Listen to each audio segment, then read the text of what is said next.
انہوں نے آپ کو پہچان لیا کہ اب آپ مشکل میں ہیں, تو اسی لیے انہوں نے وہ سخت شرائط رکھی ہیں.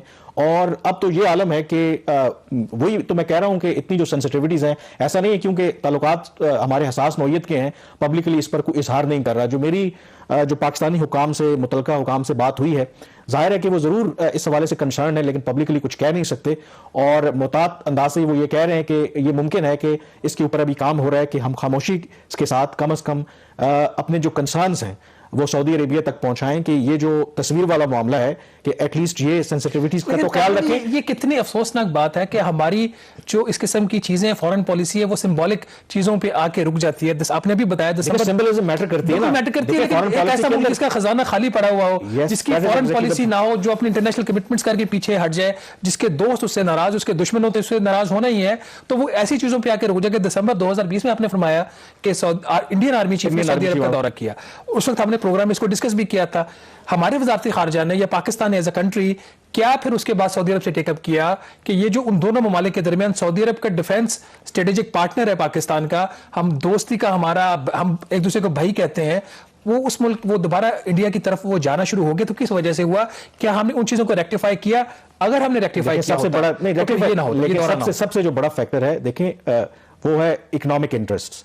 آپ نے کہا کہ ظاہر ہے کہ سعودی عرب اور جو پاکستان کے تعلقات ہیں بڑے برادرانہ ہیں, لیکن 2019 فروری میں آپ کو یاد ہو پلوامہ حملے کے فوراً بعد جو سعودی کراؤن پرنس ہیں محمد بن سلمان وہ پاکستان کے دورے پر آئے اور یہیں سے وہ بھارت کے دورے پر بھی گئے, اور اس دورے میں انہوں نے بھارتی وزیر اعظم نریندر مودی کو اپنا بڑا بھائی کہا. اور آپ کو پتا ہے کہ اس کے بعد سعودی عرب نے ان کو جو سعودی عرب کا سب سے بڑا اعزاز ہے اس سے بھی انہوں نے نوازا. اور یہی وجہ ہے کہ 5 اگست 2019 کا جو کشمیر کی خصوصی حیثیت ختم کی بھارت نے, پاکستان کی بہت زیادہ خواہش تھی کہ OIC کا ایک خصوصی اجلاس وزراء خارجہ کی سطح پر پاکستان کے اندر بلایا جائے.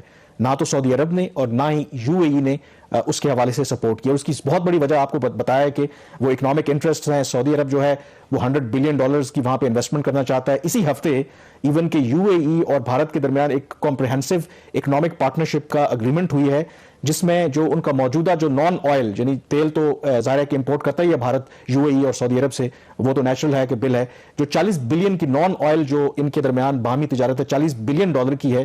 اگلے 5 سال میں ان کا ہدف ہے کہ اس کو $100 بلین تک لے کے جائے. اور ہمارا کیا ہے, کیا پاکستان اور UAE کی ٹریڈ کیا اس طرح کا کوئی ہم ارینج کر رہے ہیں؟ کیا پاکستان اور سعودی عرب ایسے کوئی انٹرسٹ ہم $20 ارب کی سرمایہ کاری اناؤنس کی تھی سعودی عرب $20 ارب کی 3 سال پہلے. کتنے بلین ڈالرز آئے اب تک ہمیں تو نہیں پتا.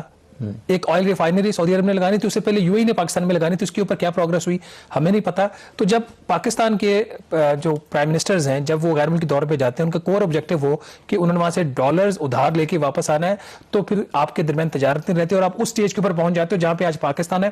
آپ کی سوورنٹی کمپرومائز ہو رہی ہے, آپ کی اکنامک سوورنٹی آپ سرنڈر کر چکے ہو. ہم $100 ملین کے میں نے ایسے ایگریمنٹس پڑے ہوئے ہیں جو ورلڈ بینک اور ADB کے ہیں, اور جس کا شور بھی نہیں پڑتا. شور تو سارے جگہ پڑتا ہے IMF کے معاہدوں کے اوپر. ورلڈ بینک اور ADB سے قرضے لینے کے لیے جو کچھ پاکستان سرنڈر کر رہا ہے اس کی تفصیلات اگر ہمارے پروگرام میں لے کے آنا شروع ہو جائیں تو لوگوں کو پتہ چل جائے کہ پاکستان اکنامکلی کتنا سرنڈر ہے. مجھے صرف 30 سیکنڈ میں ایک چیز بتا دیں, ٹائم ختم ہو رہا ہے.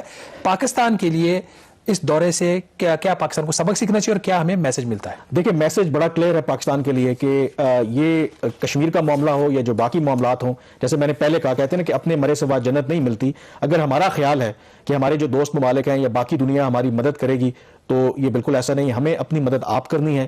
تو لیٹس ہوپ کہ پاکستان اس سے سبق سیکھے. سم ٹائم اس میں اپرچونٹی بھی ہے کہ آپ کو ایک کک جو چاہیے, کہ آپ کو نظر آ رہا ہے جب اب آپ کے جو قریبی دوست بھی ہیں وہ بھی بھارت کے ساتھ ہاتھ ملا رہے ہیں, آپ کی سینسٹیوٹیز کا خیال نہیں رکھ رہے, تو ہمیں اپنا ہاؤس ان آرڈر کرنے کی ضرورت ہے. ایک ان پاپولر سی بات ہے, پھر لوگ ہم پہ کرٹیسائز بھی کرتے ہیں, وہ کہتے ہیں نا کہ بیگرز کانٹ بی چوزرز. آج اگر ہم سیلف ریلائنٹ ہوتے تو پھر ہم بھی دیکھتے کہ ہم اگر جو باقی ہمارے دوست ممالک ہیں ان کی جو سینسٹیوٹیز ہیں اگر ان کو اس طرح سے نہ اس کا خیال رکھتے تو ان کے پاس بھی اتنے آپشنز نہ ہوتے, کیونکہ ہم نے انہی دوستوں کے پاس دوبارہ جانا ہوتا ہے, ان سے مدد لینی ہوتی ہے, تو ظاہر ہے کہ پھر وہ اپنی بات تو بنوائیں گے. لیٹس ہوپ کہ ہمیں یہ جو اس طرح کے ڈیولپمنٹس ہو رہی ہیں, جو ری الائنمنٹس ہو رہی ہیں, اس سے ہم سبق سیکھیں اور اپنی انٹروسپیکشن